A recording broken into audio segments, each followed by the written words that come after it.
ओम नमो नारायणाय नमः। जय श्रीकृष्ण। राधे राधे। श्रोता बंधुरा, आज 10ই পৌষ 26শে ডিসেম্বর বৃহস্পতিবার। আজকের দিনেই সম্পন্ন হচ্ছে পৌষ মাসের কৃষ্ণপক্ষের সফলা একাদশীর ব্রত। অনেকেই হয়তো আজকের দিনে এই ব্রত পালন করছেন। বন্ধুরা, প্রত্যেকটি একাদশী ভগবান শ্রী হরিবিষ্ণুকে সমর্পণ করা হয়। এই দিনে ভগবান বিষ্ণু তথা শ্রীকৃষ্ণকে ভক্তির সাথে আরাধনা করা হয়। নাম থেকেই অনুমান করা যায় যে সফলা একাদশীর ব্রত পালন করলে ব্রতকারীর সব দিক থেকে মঙ্গল সাধিত হয়। ব্যক্তি জীবন, কর্মজীবন সর্বক্ষেত্রেই ভগবানের আশীর্বাদ লাভ হয়ে থাকে। শ্রী নারায়ণের কৃপায় যাবতীয় দুঃখ কষ্ট থেকে মুক্তি লাভ হয়। ব্রহ্মাণ্ড পুরাণে স্বয়ং ভগবান শ্রীকৃষ্ণ যুধিষ্ঠির মহারাজকে বলছেন যে হাজার দান তপস্যাতে আমি যেরকম তুষ্ট হই, একটি সফলা একাদশীর ব্রত পালনেও আমি সেই রকম তুষ্ট হই। সফলা একাদশীর প্রধান আরাধ্য দেবতাই হলেন স্বয়ং শ্রী নারায়ণ। একাদশীতে রাত্রি জাগরণ এবং বিষ্ণু স্তোত্র উচ্চারণের মাহাত্ম্য রয়েছে।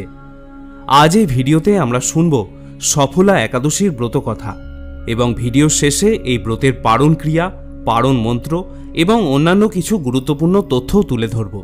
তাই আপনাদের কাছে অনুরোধ, ভিডিওটি শেষ পর্যন্ত অবশ্যই দেখবেন।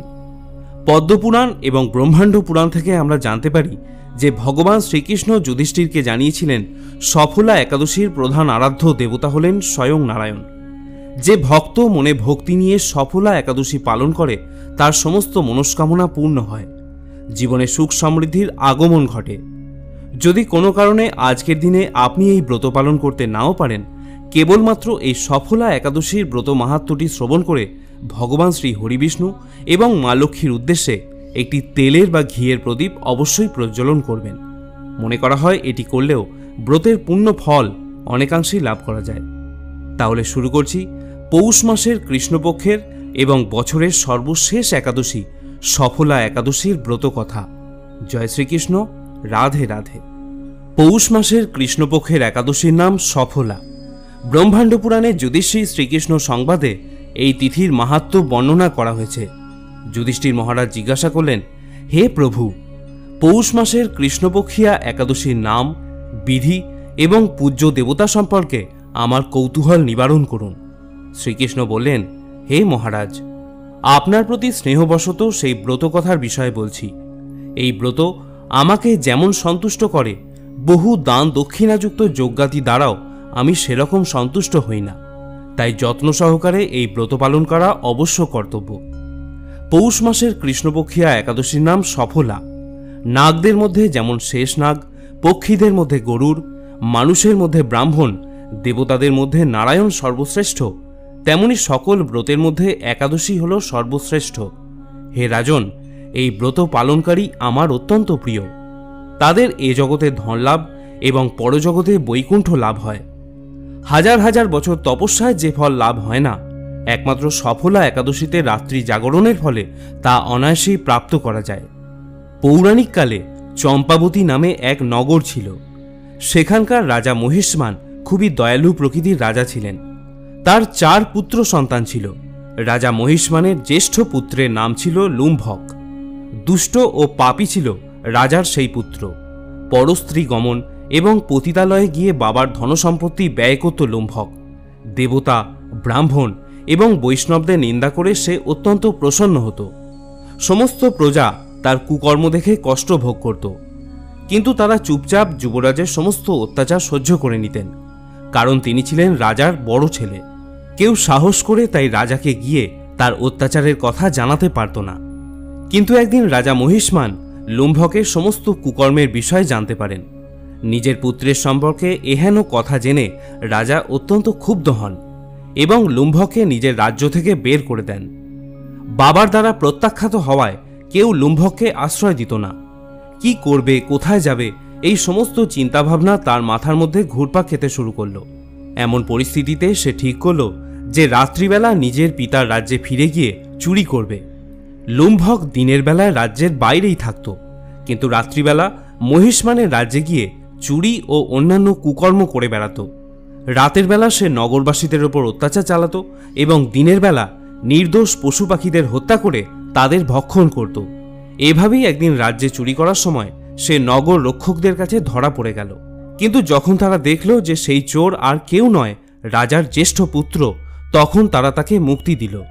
এভাবেই বারবার চুরি করতে গিয়ে সে ধরা পড়লেও রাজার প্রহরীরা ভীত হয়ে তাকে ছেড়ে দিত। অনেক সময় ব্যক্তি নিজের অজান্তেই ঈশ্বরের কৃপা লাভ করে থাকে। এমনই কিছু হয় লুম্ভকের সঙ্গেও। যে জঙ্গলে সে বাস করত সেই বনটি ভগবান নারায়ণের অত্যন্ত প্রিয় ছিল। সেই জঙ্গলে এক প্রাচীন অশ্বত্থ বৃক্ষ ছিল। সকলেই মনে করতেন যে সেই জঙ্গলের দেবতারা খেলা করতে আসেন। বনের মধ্যে সেই অশ্বত্থ গাছের তলায় মহাপাপী লুম্ভক বাস করত। কিছুদিন পর পৌষ মাসের কৃষ্ণপক্ষের দশমী তিথিতে তীব্র ঠান্ডা সহ্য করতে না পেরে বস্ত্রহীন অবস্থায় অজ্ঞান হয়ে যায় লুম্ভক। সূর্যোদয় হওয়ার পরেও তার জ্ঞান ফিরে এলো না। সফলা একাদশীর দুপুরবেলা পর্যন্ত অজ্ঞান থাকে সেই মহাপাপী লুম্ভক। দিনের বেলায় সূর্যের তেজ তাকে উষ্ণতা প্রদান করলে তার জ্ঞান ফেরে। যেন তেন প্রকারেণ নিজের স্থান থেকে উঠে জঙ্গলের মধ্যে খাদ্যের সন্ধানে নেমে পড়ে। যদিও সেদিন শিকার করার মতো গায়ের জোর তার ছিল না, তাই মাটিতে পড়ে থাকা ফলমূল নিয়েই সে অশ্বত্থ গাছের তলায় ফিরে আসে। এদিকে সূর্য ক্রমশ পশ্চিমের আকাশে ঢলে পড়ে, সন্ধে হয়ে যায়। কিন্তু ক্ষুধার্ত থাকা সত্ত্বেও আমিষ খেতে অভ্যস্ত লুম্ভক ওই ফলমূল খেতে পারে না এবং অশ্বত্থ গাছের তলাতেই সেগুলি রেখে দেয়। এরপর দুঃখিত হয়ে সে বলতে শুরু করে, হে ঈশ্বর, এই ফলমূল আপনাকেই অর্পণ করলাম, এই ফল খেয়ে আপনি তৃপ্ত হন। এই কথা বলে সে কাঁদতে শুরু করে এবং সারা রাত্রি জাগরণ করেই কাটিয়ে দেয়। সারা রাত সে কেঁদেছিল। এভাবে নিজের অজান্তেই সফলা একাদশীর ব্রত পালন করে ফেলে সেই পাপী লুম্ভক। নিজের অজান্তেই অনাহারে থেকে লুম্ভক উপবাস ব্রত পালন করে এবং সারা রাত্রি জাগরণ করে। মহা পাপী হওয়া সত্ত্বেও এই ব্রত করার জন্য ভগবান বিষ্ণু তার উপর অত্যন্ত প্রসন্ন হন। এই ব্রতের পুণ্য প্রভাবে সে সমস্ত পাপ থেকে মুক্তি পায়। সকাল হতে না হতেই এক দিব্য রথ অনেক সুন্দর বস্তু নিয়ে তার সামনে এসে উপস্থিত হয়। এমন সময় আকাশবাণী হয়, হে যুবরাজ, সফলা একাদশীর প্রসাদে তুমি রাজ্য ও স্ত্রীপুত্র লাভ করবে। লুম্ভক সেই আশীর্বাদ স্বীকার করে। এরপর সে এক দিব্য রূপ ধারণ করে এবং তার মন থেকে সমস্ত পাপ বুদ্ধি চলে যায়। ব্রতের পুণ্য প্রভাবে লুম্ভক রাজ্য লাভ করে 15 বছর রাজ্য শাসন করে। শ্রীকৃষ্ণের আশীর্বাদে তার মনজ্ঞ নামক এক সুন্দর পুত্রের জন্ম হয়। সন্তান বড় হওয়ার সঙ্গে সঙ্গে লুম্ভক তার হাতে রাজ্যের ভার দিয়ে বৈকুণ্ঠ ধামে প্রস্থান করে। ব্রতমাহাত্ম্য শেষ করে ভগবান শ্রীকৃষ্ণ যুধিষ্ঠিরকে বললেন, যারা সফলা একাদশীর ব্রত পালন করেন তারা ইহলোকে সুখ ভোগ করে মোক্ষ লাভ করে থাকেন। এই একাদশীর ব্রতের মহিমা পাঠ বা শ্রবণ করলে রাজসূয় যজ্ঞের ফল লাভ হয় এবং বৈকুণ্ঠ ধাম প্রাপ্ত হয়। শ্রোতা বন্ধুরা, এবারে আমরা জেনে নেব সফলা একাদশীর পারণ ক্রিয়া, পারণ সময় এবং অন্যান্য কিছু গুরুত্বপূর্ণ তথ্য। পারণ ক্রিয়া সম্পন্ন করতে হবে পরের দিন 27শে ডিসেম্বর বা শুক্রবার সকাল 7:12 থেকে সকাল 9:50 মধ্যে। বাংলাদেশের ভক্তগণ সকাল 7:42 থেকে সকাল 10:06 মধ্যে পারণ ক্রিয়া সম্পন্ন করবেন। এবারে আমরা জেনে নেব একাদশী এবং পরের দিন পারণ ক্রিয়া আপনি কিভাবে সম্পন্ন করবেন। একাদশীর দিন খুব ভোরে ঘুম থেকে উঠে স্নান পর্ব সেরে নিন এবং তারপর পরিষ্কার বস্ত্র পরিধান করুন। একাদশীর ব্রত পালন করলে সর্বপ্রথমে সংকল্প গ্রহণ করতে হয়, তাই সকালবেলায় স্নান করার পর ঠাকুর ঘরে গিয়ে সংকল্প গ্রহণ করুন। সংকল্প মন্ত্রটি হল, একাদশ্যাম নিরাহার স্থিত্বা অহম অপরেহানি ভক্ষ্যামি পুণ্ডরিকাক্ষ শরণম মে ভবাচ্যুত। অর্থাৎ, হে পুণ্ডরিকাক্ষ, আমি একাদশীতে উপবাস রেখে পরের দিন আহার করব, আপনি আমাকে সাহায্য করুন।